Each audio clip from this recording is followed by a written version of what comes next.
Good morning, everyone. I'm welcoming you to the Friday, the final day of plenary lectures during this 30th edition of the SSPH Plus Public Health Summer School. I am delighted to welcome you today. And again, those of you who have participated in our plenary so far this week, I again invite you to, and also for the new people, I say this really for the new people, I invite you to put into the chat where you're coming from and say good morning, good afternoon, or good evening to the rest of the participants. And that'll give us a sense of who's here and give us a chance to just chat with each other. So very quickly, I'm going to just remind everybody where we are today. We are here in plenary number 9. We're going to talk this morning about opportunities and pitfalls for digital health and health system strengthening.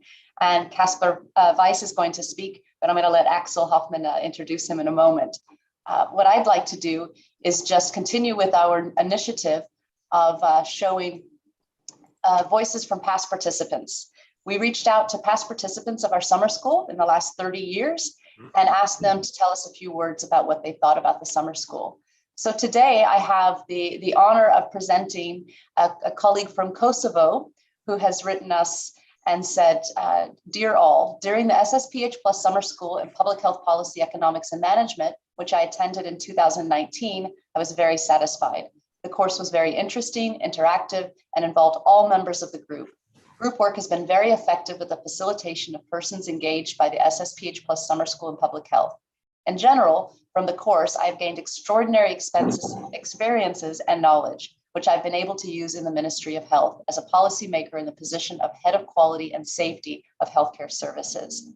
I thank the SSPH Plus Summer School in Public Health, as well as the lecturers and facilitators in this course who've made this course go so well, as well as to be considered successful by the participants, since we have discussed this issue among ourselves. Respectfully, Professor Dr. Baleh Hassani, Head of the Division of Quality and Safety of Healthcare Services in the Ministry of Health of Kosovo.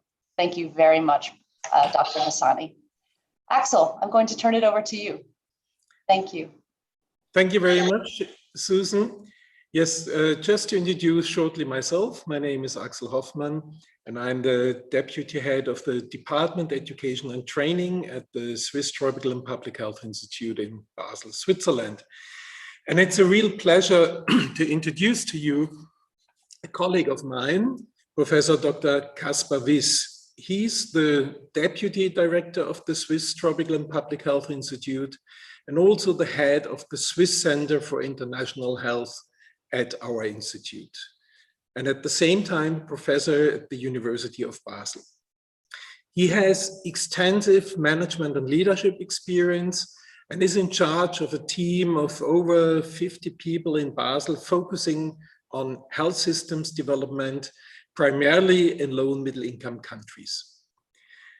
From my point of view, he combines perfectly the 3 pillars of research, teaching, but also services, bringing scientific evidence into the implementation of services and projects.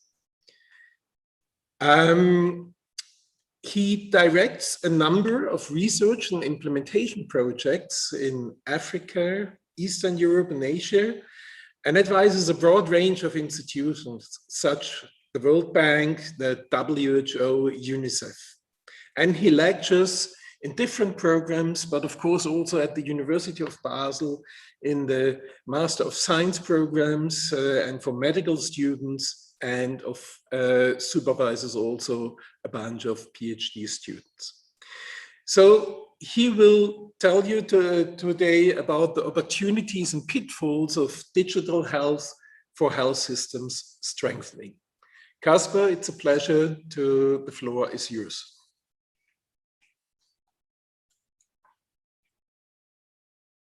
You are muted, Kaspar.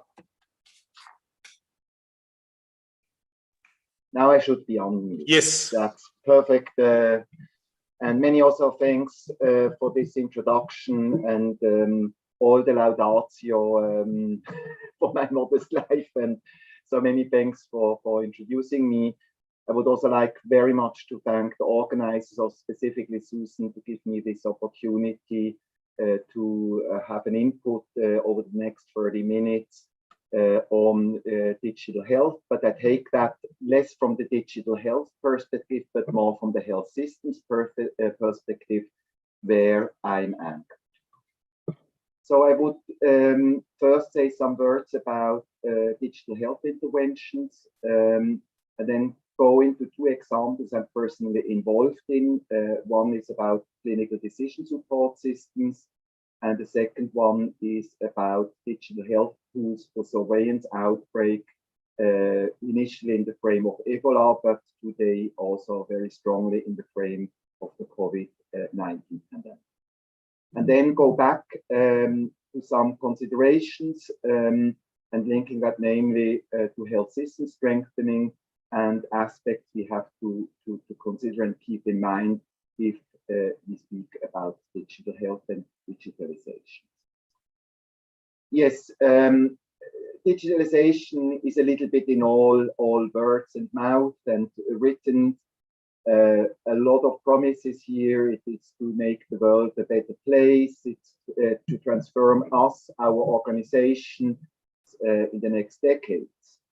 So a lot of strategies, a lot of documents at institutional level, at governmental level, and really a very strong emphasis of many to move in that direction. The underlying expectations are very clear. It is to do what we currently do in a better way. So in a production perspective, to increase efficiency and effectiveness of our daily operations and of those of organizations, not to say of the overall country working. It has obviously also a very strong dimension of foster participation, involving citizens into decision making, would call it in a governance lens also on transparency, accountability of operations of institutions and countries. Now, all that obviously is also to be promised to be in the lens of sustainability and to contribute to establish systems which are also holding in the futures. Obviously, we have all witnessed as the pandemic since last year provides an additional momentum. I think all of us have in a certain way become much more digital than we were have been a year ago. If you look, and I'm sure most of you know this health systems performance framework, the one which most frequently is being used, I think we can broadly say that many of the digital health interventions are somehow in this building block medical product vaccine technologies. And in fact, it's often a technology innovation which is at the basis and underlines also in many instances similar logics in the sense of that it has to make a proof. We don't refer typically to phase 1, phase 2, or phase 3 trials, but in terms of making the proof of the concept of testing it, many aspects are similar. And that obviously in the sense also to contribute to the goals a health system does have. The issues to be addressed through digital health solutions are manifold. They can be in the area of availability of goods and services, for example, supply chain management. They can be broadly in the area of quality of care or patient experiences. They often also are tackling cost containment measures. So a broad range of what different digital health interventions aim to tackle, and last not least also in the government's perspective to contribute or address, not to contribute, but to address aspects relating to accountability in terms of fostering entitlements patients do hold, and all the range which is in that area. Very broadly said, I think digital health interventions can be categorized in those who focus on the client, on the patient, on those who focus more on the healthcare providers, and those who have more the management lens, in the sense of driving and contributing to efficiency gains in management processes, in operations of organizations and systems. Obviously, all underlying that is then also questions of data management and data security and all what goes with it. This shows broadly the same. We see on the patient side a lot of initiatives, specifically in all this area of the apps, a lot of apps aiming at basically helping clients for more patient-centered care, allowing them to follow their health on their own, allow them to make their decisions at their end. There is these days a huge range of apps out being offered by both private, public, and other organizations, non-profits, for really allowing patients and clients to handle better their health. On the provider side, there is also a lot of different digital health interventions ongoing. We have since quite some time all the efforts on telemedicine, provider-to-provider efforts to increase capacities of health providers, but also obviously all what goes to teleconsulting and all what goes to training, including also the Lugano Summer School, which is to be categorized, at least these days, here in the sense that the format this and last year has been a virtual one and has been very strongly focusing on training through digital health, so virtual training. And then I have put it in red because that's one of the two examples I'm looking afterwards briefly into, is decision support systems to enable workers to make better decisions and to provide higher quality of care. Last area, more on the management side, a lot of going on notification systems, for example, on birth and death registration. Very prominent also all what is the supply chain management, notification of stock outs, commodity management more generally, and here a lot of the initiatives ongoing. Another area is epidemic and pandemic surveillance, and also here I will put one of the examples I'm involved in, and which I briefly will refer to. I will a little bit expose more in detail. Then, last but not least, all what relates to health information management, the famous district health information system 2, but on also other initiatives for improved information. So the two examples briefly. The first one is about clinical decision support systems, and I bring these two examples in because they are not the best one, but it's the one I know best about, and being personally involved in them, and so I use those two examples. I have also to say, and I will also come back to that, usually these initiatives involve a huge number of institutions, so these clinical decision support systems I'm involved in is jointly done with the University in Lausanne, with many others, with the National Committee of the Red Cross, ICRC, and Red Cross Center, and so on. The one example I'm referring to takes basically as a starting point that in many low and middle income countries, acute febrile episodes, fever episodes remain an important concern and are often heavily related to antibiotic consumption. We know also that often these prescriptions are unnecessary and not really making sense, specifically in those cases where we refer to a viral infection. And so we are aware that there is a broad overconsumption basically in antibiotics. Here is an example of that. That's still a booklet of a patient where you see basically fever episodes of children as notified in the health booklet of the respective child and the number of instances where an antibiotic was prescribed. So we are all aware that antibiotics have side effects.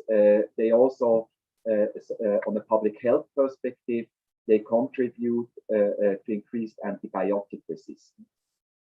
There is a lot to be done here, obviously, on many different areas.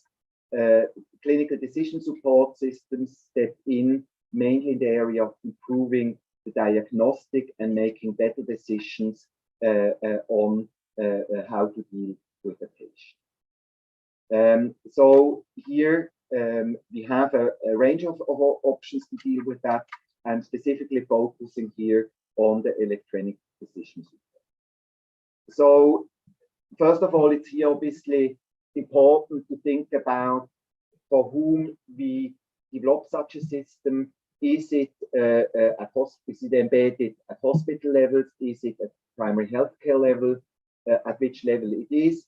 The EPOCT experience I'm referring, but also the Almanac experience we are as an institution involved in, is basically rooted here in primary care and focuses on better quality of care at this level.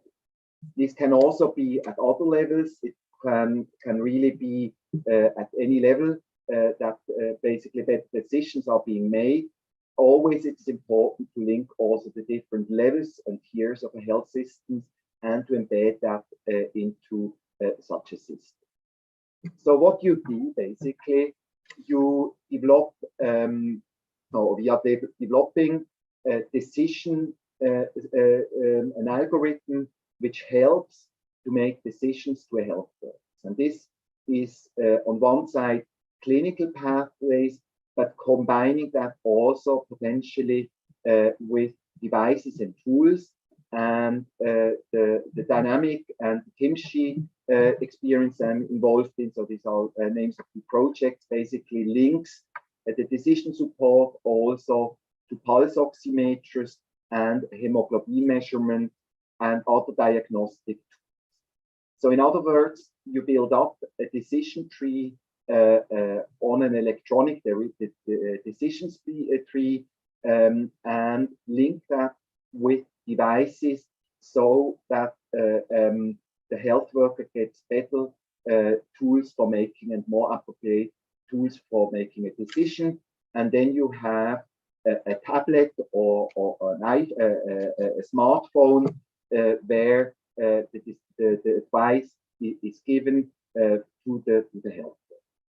So basically, you combine clinical decisions, symptoms, and you link it together with a diagnostic laboratory or whatever aspects, and out of them you build up a decision system which allows then the health worker to make a well-grounded advice and treatment to the patient. So that's again how it looks like in reality. So you have here the tablet and the health worker, and he has to put in the different signs and symptoms, and this helps him then to make, gives him then an advice what to do on the tablet in terms of handling the patient. We are engaged here in a number of studies on that. So that goes back to some years, and where we looked on how such a tool compares, so routine care with different systems of this electronic decision system. So one is an example is Almanach, and another one is Epoch. I don't go into details. Epoch basically offers a bigger range of conditions, and Almanach is very much focusing on the IMCI guidelines established by WHO. So you look then at the outcome of the cure rate. You look also on hospitalization and death. And if we look at these experiences, so far we very clearly can see the systems contribute to a very strong reduction in antibiotic use. So here the example of what we have been looking at in Tanzania, where we saw that within a routine care, nearly most of children received a prescription for antibiotics, and in respect to the decision tools, Almanach or Epoch, this went dramatically down, and in other words, we can see is most likely making quite relevant and important contributions to improve quality of care, but also obviously to lower antibiotic use. We are currently also looking on how this translates really in health outcomes, and big studies on that are ongoing. So in other words, we have to look when we use such a tool about the clinical safety and effectiveness, but then we have also, and that's what we are looking currently on it, is also impact, including on cost, but also let's say on the classic health outcomes. And here we have major studies currently going on, again with colleagues in Lausanne, Tanzania, but also many other countries who are involved into that.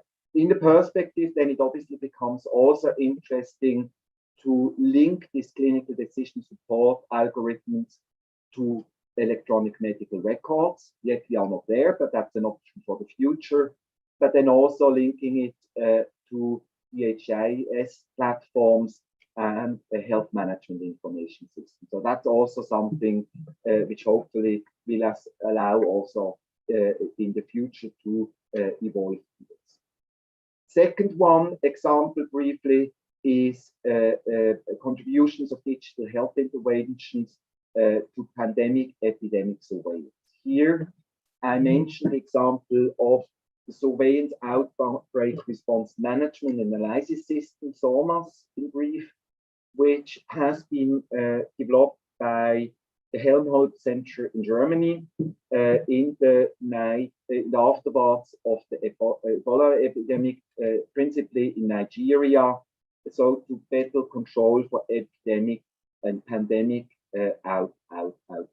So just to come back to some of the features of the system, what is very interesting in that system is, as I said, it has been initially established in Nigeria and Ghana, but in the frame of the COVID-19 pandemic, it has then moved towards from, let's say, surveillance in classical diseases, pandemics, epidemic diseases you would find in low and middle income countries such as Lassa fever or meningitis, or as I was saying, Ebola, into a tool which can help to survey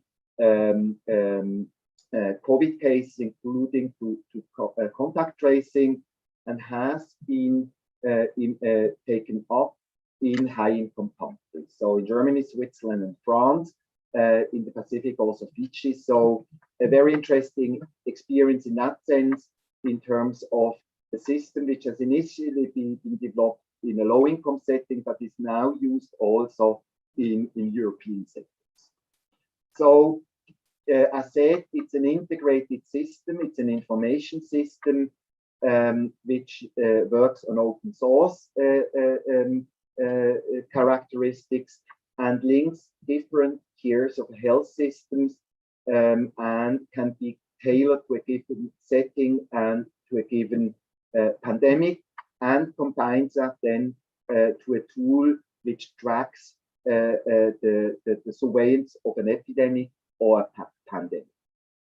I don't expand here in the details, but it can basically, the system is can link different tiers. So it can, in the case of COVID, link the contact traces, so the person who is following up the contact and looking what he does in terms of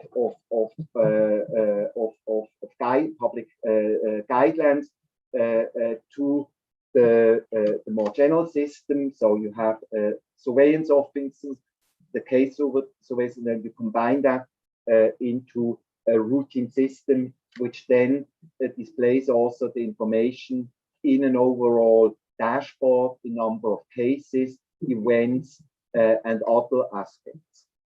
You can configure it, the system, given to any country you would like to, and that makes it obviously also quite interesting and also useful.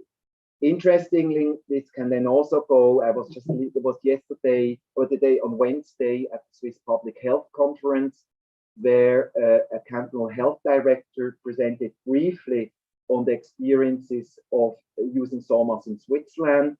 One aspect he mentions very clearly in Switzerland, and due to the very different, not the very different, but different guidelines at local level, systems are then also tailored to each canton, with difficulties in combining that and all together due to the heavy, strong decentralization of Switzerland.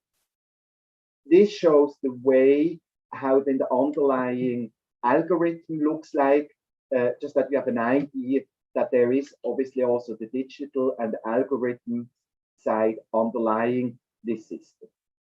The system, and that's then can also allow, obviously, for aggregated analysis. Here we see the analysis then on transition dynamics of, at the time being, Ebola in Nigeria. And many aspects, advantages, again, quite a broad range of possibilities, a lot of potential, very interesting as a digital health intervention. Let me start a little bit with the last section of my presentation. And first of all, obviously stressing also the role of implementation science and implementation research in this digital health interventions.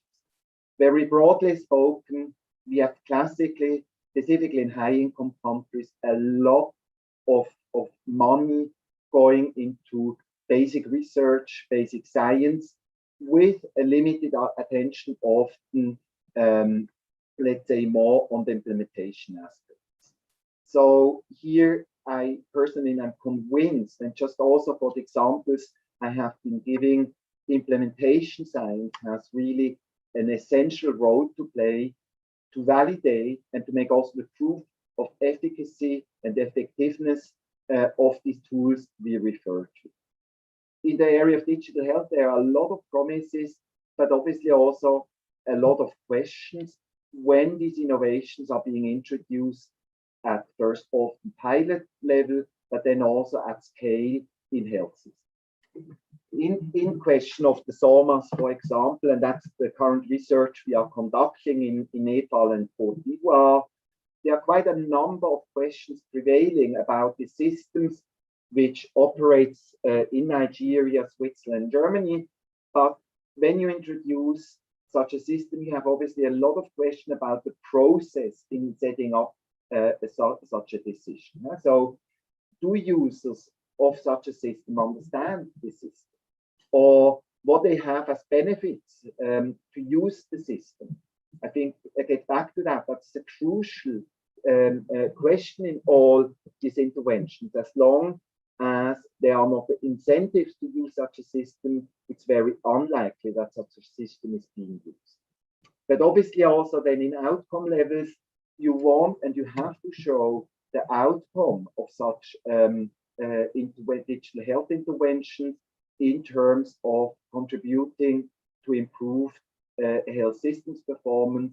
And so a lot of questions you have to have answers. And here, implementation research comes in and has to provide the necessary evidence then about this digital health innovation.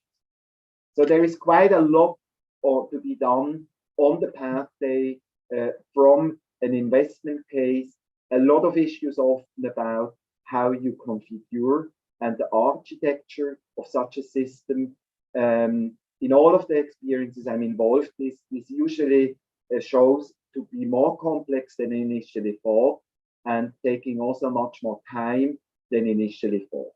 And then obviously to apply and sustain it. So quite a lot of questions which have to be looked at when you introduce it. I think just to mention some, in all the experiences I have been involved, it took always longer than initially thought to establish the digital health information. Specifically, algorithm development, but then also building up the systems and the data security aspects at national level, in some instances even at local level, was much more trickier, and sometimes even being faced very simple aspect as is a server available at country level or several servers what you usually use at country level really to host all the data. Is that secure enough? How is this governed? And questions you could consider they are simple, but then in reality showing to be much more complicated. A lot obviously also about governance, specifically also as many of these digital health tools are open source driven, so basically available for the general public and don't have a commercial interest behind it. So then you have very quickly also data management, data property, data, all what relates data safety questions. There often questions arise, specifically also in those contracts, often also in low and middle income countries, where you have not very strong regulations on that matter. So then very quickly raising questions. Often also questions about the maintenance. Once you have such a system established, it needs updates. It needs regular maintenance. So we see often it's comparatively easy to find funding for setting up such a system, but then for the maintenance, you have to look also and to think about. Extremely important is also to think about what are the incentives of the different actors involved. So these innovations will only be used if the user also and the beneficiaries have an interest to use them. If simply said, if a health worker has an interest to maintain a high antibiotic prescription level, he is unlikely to decrease these prescriptions. So we also need to think about how to tackle these incentives and to have these rights. And then obviously also putting an innovation at scale. And we see a lot of innovations which have been well operated in a relative controlled small context, but then also to make them at regional, national level, to make them functioning is often quite another ambition. So here obviously comes in also marketing elements. I think they are important in that area. And one approach to that is to use look a little bit more in the business management and go back to the famous Mr. Kocher and how you can make also a business case in the area of a digital health intervention. But this said also, digital health interventions, they have their starting points, as I said earlier, often in this building block medicine and technology, but often we forget that this block is very strongly interlinked with many other health systems elements. So So we need to think also about the complexity, about interactions, about many different elements. So often we underestimate here the complexity and those interconnectivity of a simple digital simple digital health intervention and how it intertwines with many other elements. And this is to be bear in mind when working on that. This often obviously results in this famous also scale that we have good, let's say, efficacious digital health tools, but if we bring them at a coverage, they may be then not any longer look so brilliantly if we not take also elements of the health systems, of incentives, of provider attitudes, behavior, but also of the population adherence into account. So these are extremely important dimensions to think about. Coming to the end and wrapping up my considerations here, I remain convinced digital health intervention have really great substantial. We have a lot of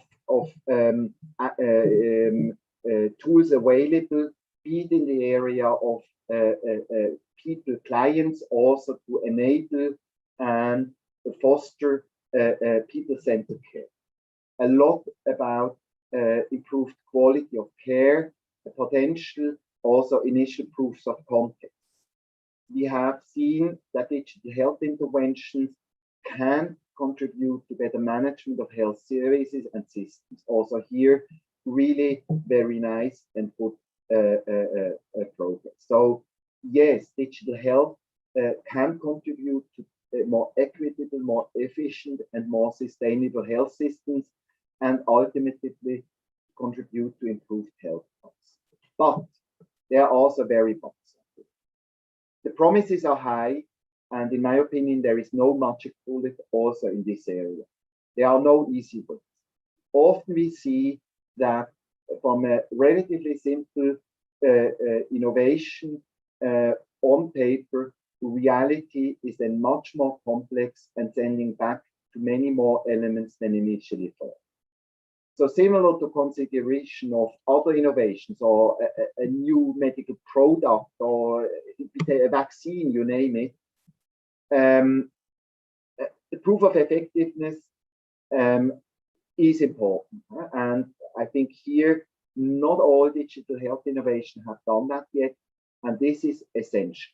And here also, obviously, implementation research comes in and holds an important role.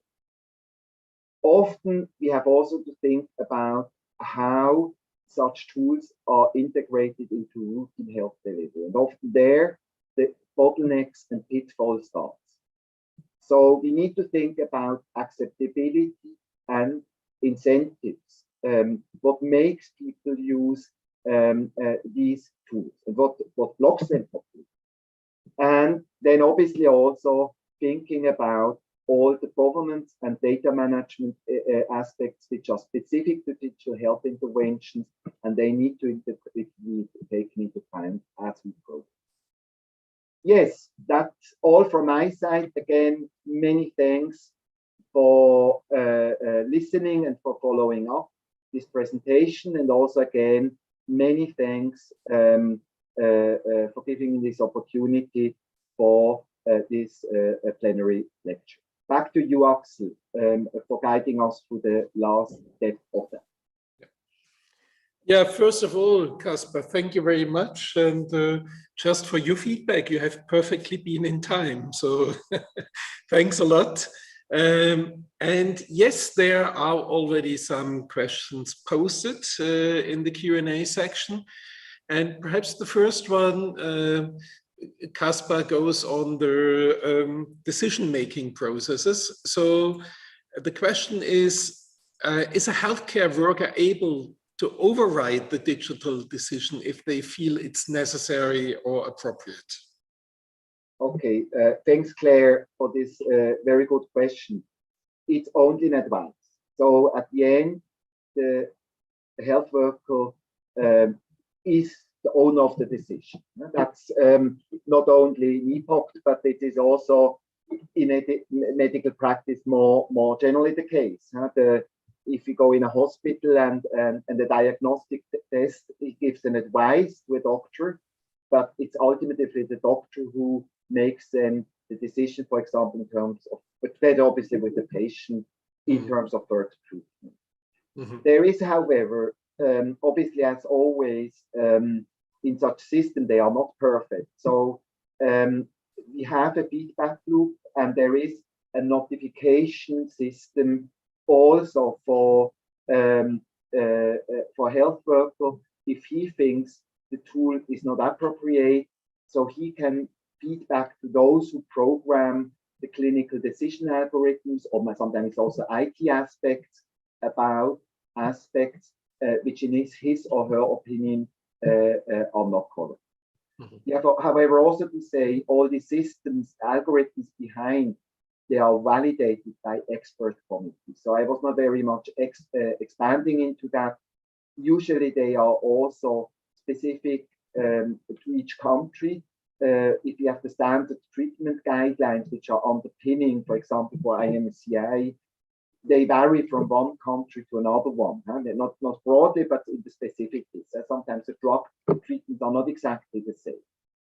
So, in another word, yes, health workers have the possibility, stupidly say, to ignore that one. They are the ones which are in the driving seat, and it's not the system. The system is a help, as any of those systems at the end, honestly. Thank you very much, Kaspar. Yeah, the next question comes from Adrian.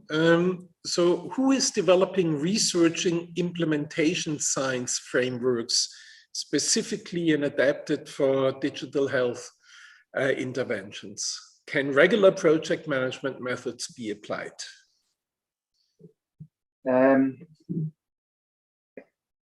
Very nice and interesting question. I think I started with the second part of the question. Answer here is, let's say, could lengthily talk about that.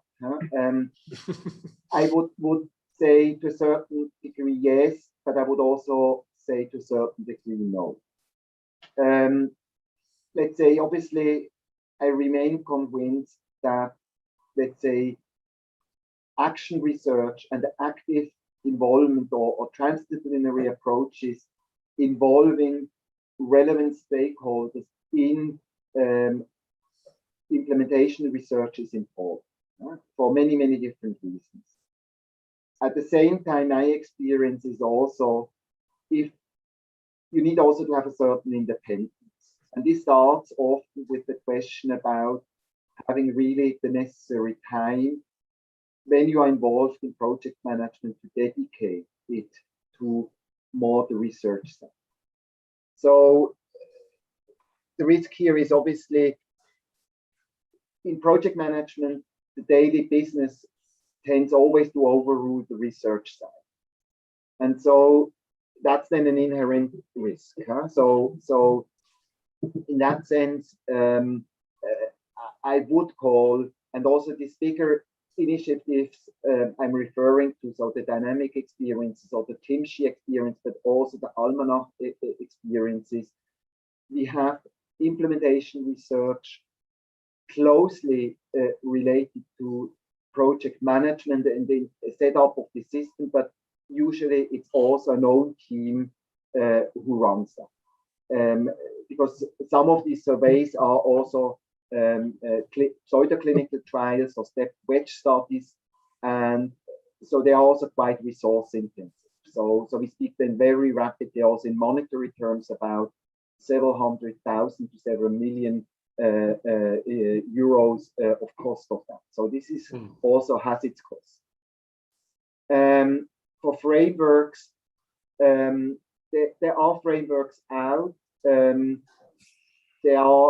I have not seen yet specifically ones related to digital health interventions, but there is no reason to believe that the implementation science framework for digital health intervention should be different from others.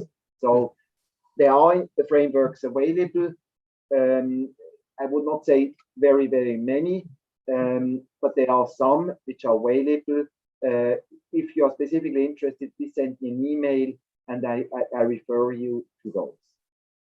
Good. Thank you. Perhaps that in that email, Adrian can also ask you about more information on the experience using SORMAS in Switzerland, in this very decentralized country. I don't know if there is already more information existing than you showed, Kaspar. It's not extreme.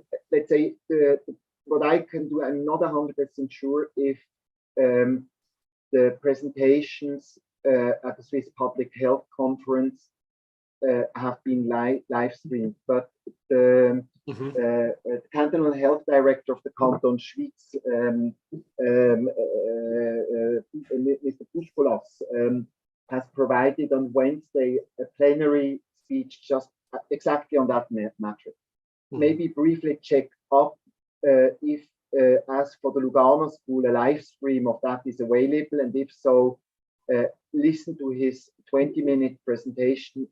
It's in German, but I think here he raises really interesting points about a health information system for managing epidemics, pandemics in a highly decentralized system as Switzerland. There is obviously quite a number of issues, and he makes very nicely the points about that.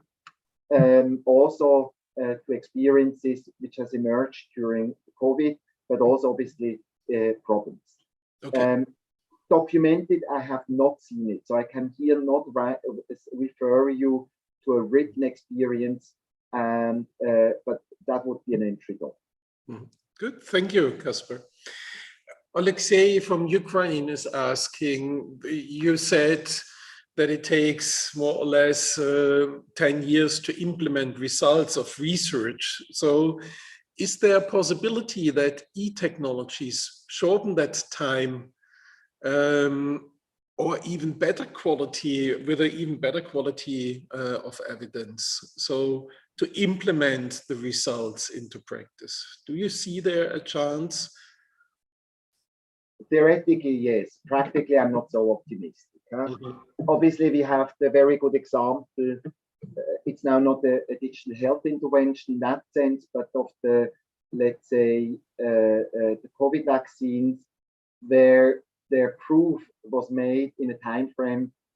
I remain convinced 2 years ago, nobody would have ever said that it is possible. So in the case of the COVID pandemic, it has been possible within some few months to make what usually has happened otherwise in 10 years or even more.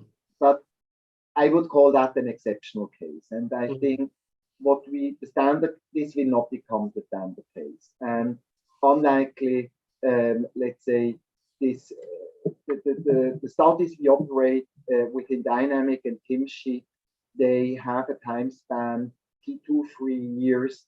They are underlining pseudo-clinical trials or step-wedge studies, large studies, which you need to make really have also the statistical power to really conclude on, or in terms of outcome, and that we will face for these type of interventions we refer to, specifically also if they then relate to low and middle income countries, to make that running into time spans of 2-3 months or 6 months, as in the case of the COVID vaccine, in my opinion, very long. Okay. We will have learned from the COVID pandemic and obviously have seen that you can do certain things quicker, but I think unlikely that this fundamentally will change. And yes. Good, thank you. Kaspar, the next question I think is perfectly for you, because you are also working in these human resources for health. So Alinda is asking, could these digital health interventions help to overcome the lack of health staff in different countries, especially in low middle income countries?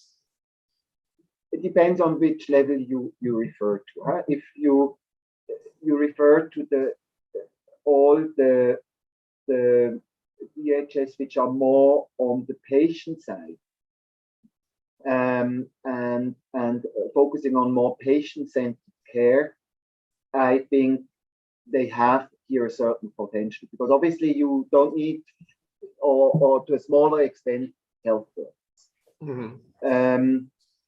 Maybe also for aspects like teleconsulting, which is maybe can contribute to certain efficiency gains, but also offering services, for example, in more remote areas, which you otherwise not go. But others, like, let's say, the EPOC experience, or the clinical decision support system, or also the SOMAS experience, they have the cost in the human being. So they are, in that sense, management tools and decision support tools for health workers. And the health worker or the manager remains at the center, so they will not be able to overcome the question about shortages, migration of health workers. You remain here, that the health worker is a central part, essential part in terms of health service provision, and this situation you will not be able to overcome. Good. Okay, thank you very much for this clear statement, Kaspar. Now, the next question opens another door from my point of view. We go now from these digital health interventions more into artificial intelligence and machine learning. And someone whose name is not here is asking what ethical guidelines and policies are in place to manage the bias, or you can also say the danger of artificial intelligence and machine learning for health systems or for patients. Okay, I must admit this question does not fully fall in my area of competencies. I'm neither a person who has now broad knowledge on AI. Yes, let's say, but broadly said, I'm not aware that yet strong policies and guidelines on that matter do exist. I personally have not seen it. I stand to be corrected if I'm wrong in that statement. The point being made is obviously very correct, but at the end you can also, let's say, raise the same question with any clinical product codes and any decision support system. So the question is at the end not only a question about artificial intelligence and machine learning. The question is there obviously much more arduous or more important, because it's a machine at the end who decides or advises.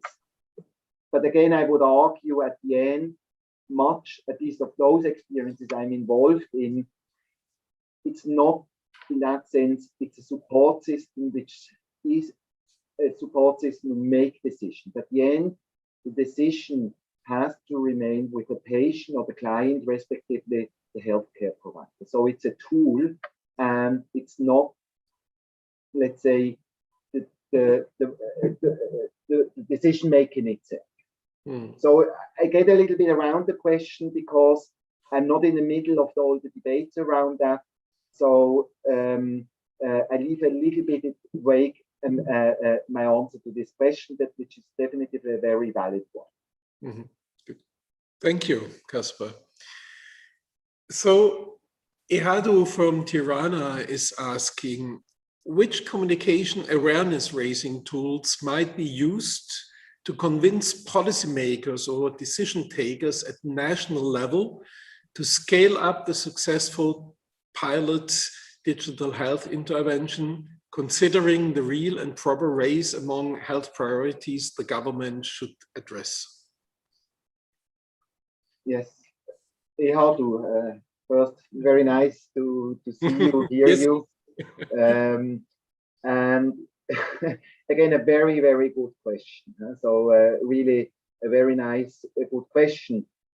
If I would have you a standard cooking recipe, then I would most likely be very happy. So again, I would give you generic answer to that extremely valid point. I think the first one is definitively, in my opinion, from start onwards, to involve in these experiences policy and decision makers. That's sometimes easier, sometimes less easier. In some of the instances I'm involved in, it's, let's say, has been very easy to get decision makers on board and to enroll them. And obviously that if they go along the pilots and then also the consolidation, this makes things then afterwards much easier. That's in some instances possible. That's specifically easy in countries which give a lot of our emphasis on digital health. I name here, for example, Uzbekistan or Rwanda, two countries which really have also a very, very strong emphasis in their overall policy on digitalization. And then obviously also decision makers are much more prone to be responsive on these tools. So include them in an early stage, and then obviously also associate them and then indicate them in an appropriate way and about the potential, but also obviously about some of the pitfalls I have been raising in this talk. I think a very simple answer to Ehatu's point. Good. Thank you very much, Kaspar. So we have come to the end. From my point of view, beside all the aspects you mentioned, I found it quite interesting to see a little bit about this, real mutual learning. So how can we implement something which was invented for low middle income countries and then brought to high income countries with the SORMA system. So it shows it's not a one-way street of these digital health interventions. So thank you very much, Kaspar, for taking the time. I know you are in these days also quite busy with internal and external assignments and discussion rounds. And so really, it was a pleasure to have you here. Thank you so much. And to the participants, thank you for attending these sessions. We all hope that you gained some new ideas out of it. And for those who have to attend then the courses, the classes later, a successful day to you. So thank you very much. Thank you also from my side. Bye-bye, everybody. Bye-bye.